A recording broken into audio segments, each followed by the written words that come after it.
बनावट कागदपत्रांवर शाळेची विक्री? विंचूरमध्ये संतप्त आंदोलन. नाशिकच्या निफाड तालुक्यातील विंचूर येथे 100 वर्षे जुनी जिल्हा परिषद शाळा बनावट कागदपत्रांच्या आधारे परस्पर विक्री केल्याच्या प्रकारामुळे परिसरात तणाव निर्माण झाला आहे.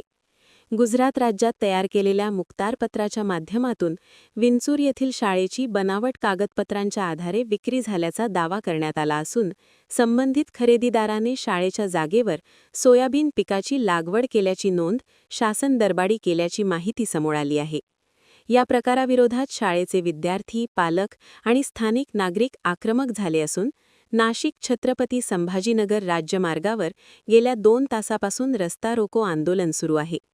शाळा आमच्या हक्काची, नाही कोणाच्या बापाची अशा घोषणांनी परिसर दणाणून सोडले असून शाळेची नोंद रद्द होईपर्यंत आंदोलन मागे घेणार नसल्याची भूमिका आंदोलनकर्त्यांनी घेतली आहे.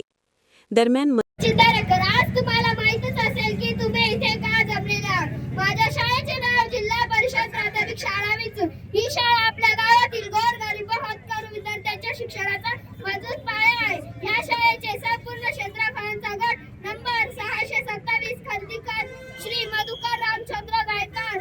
मी सांगू इच्छिते की ही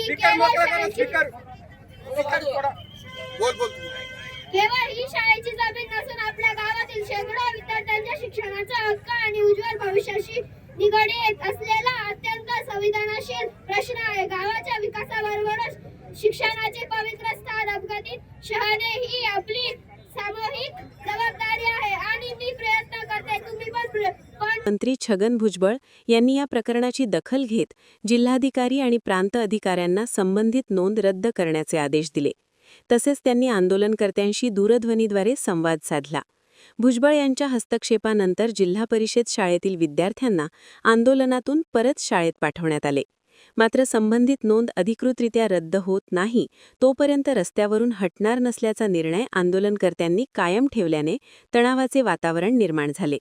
या आंदोलनामुळे नाशिक छत्रपती संभाजीनगर राज्यमार्गावर वाहनांच्या 2 किलोमीटर लांबच लांब रांगा लागल्या होत्या.